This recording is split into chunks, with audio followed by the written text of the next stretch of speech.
Hey everyone, welcome to Open. I'm Rhina, your hosting Café con Leche for the next hour, inviting you to get social with us online. That is, tweet us and follow us on Instagram at BronxNet TV and like us on Facebook at Open BronxNet Television. And of course, while you're there, don't forget, follow moi on Twitter, FB, Instagram, Insta Stories, LinkedIn at Rhina Valentin. So April is Autism Awareness Month. It's a serious developmental disorder that impairs the ability to communicate and interact.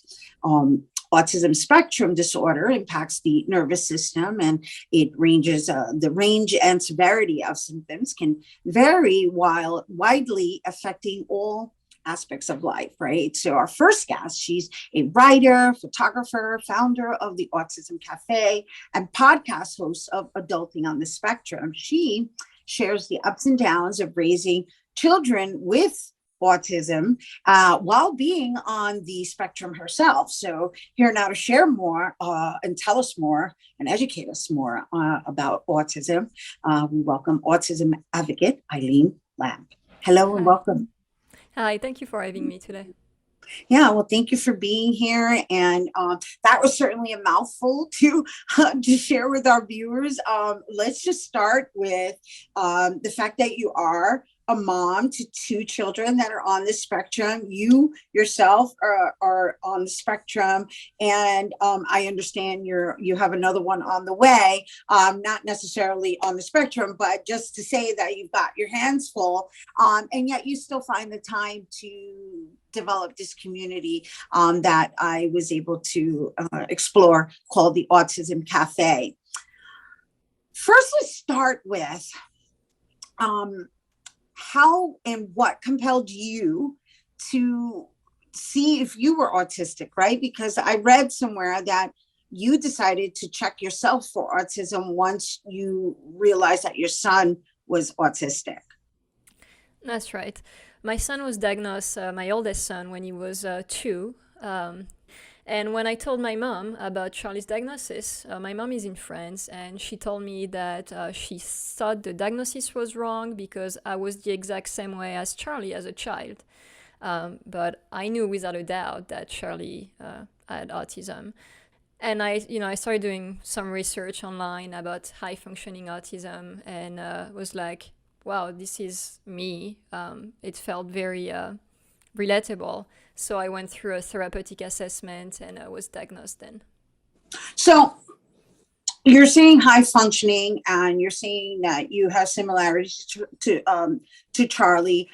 Charlie is the one who has severe autism, right? And then you have another one, Jude. Is it Jude? Mm-hmm. And so,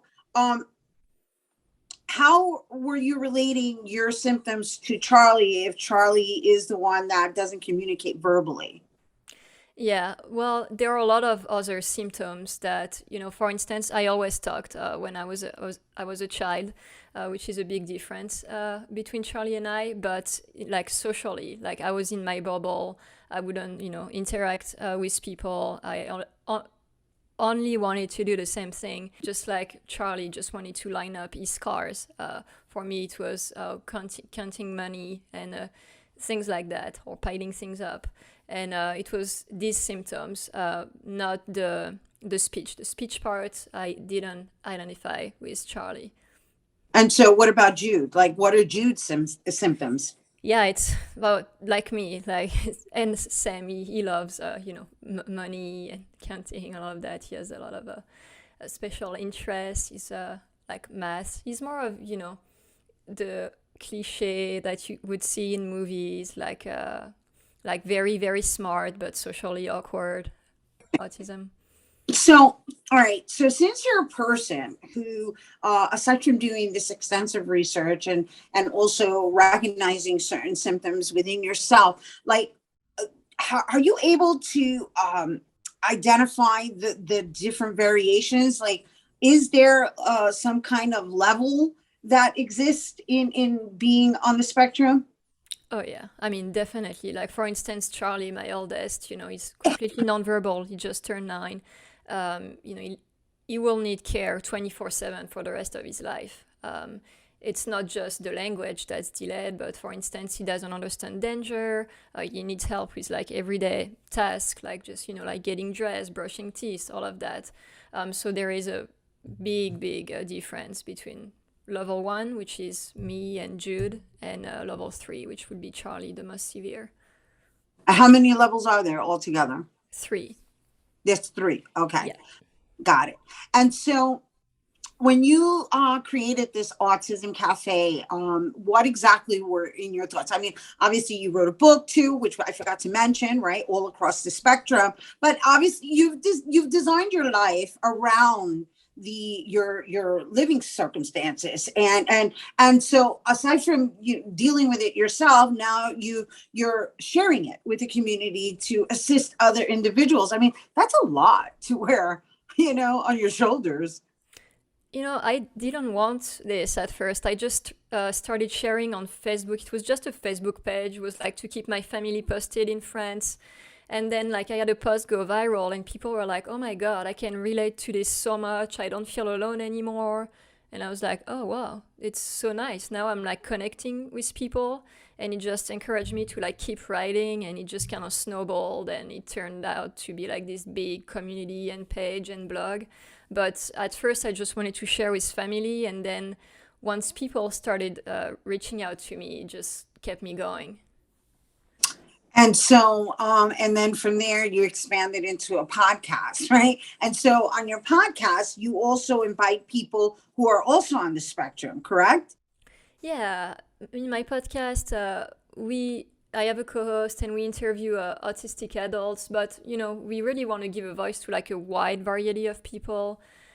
So we have some people who are like, who live with their parents still, and we have others who are like very independent and successful. And we'd like to, include some level 3 autistic people, but it's hard because they can't communicate. Yeah. And the podcast, for those interested, is called Adulting on the Spectrum. And I listened to a few interviews, and I found it really, really intriguing to just, and hopeful, right? Because we all get identified in certain aspects, right? Of how we grow, or where we've grown, and be it through, our race and or our abilities or disabilities for that matter. And to see that there's this normalizing aspect of just living with it. It was really refreshing to just even educate myself about it. Yeah, that's what we wanted to achieve, It's like I was talking about, you often see in movies and TV shows like the cliche of either like the very successful, very smart and socially awkward, but most autistic people are very boring, if I can say, we're just trying to live normal lives and be happy. Yeah. And I also love that you offer some movies that are autistic driven, right? Or like the subject matter is autism, and they're movies that I don't think we would even really expect. So anyway, I applaud you. And I thank you for bringing it here to our viewers. And I hope we've enlightened you guys on some of what there is. And are there any last words you want to share with our viewers with regards to autism? Yeah, I would say, just remember there is a saying, if you know one person with autism, you know one person with autism. That is to say, we're all different from each other, and, it varies in severity, and yeah, we're all different. We're all unique, all our own person.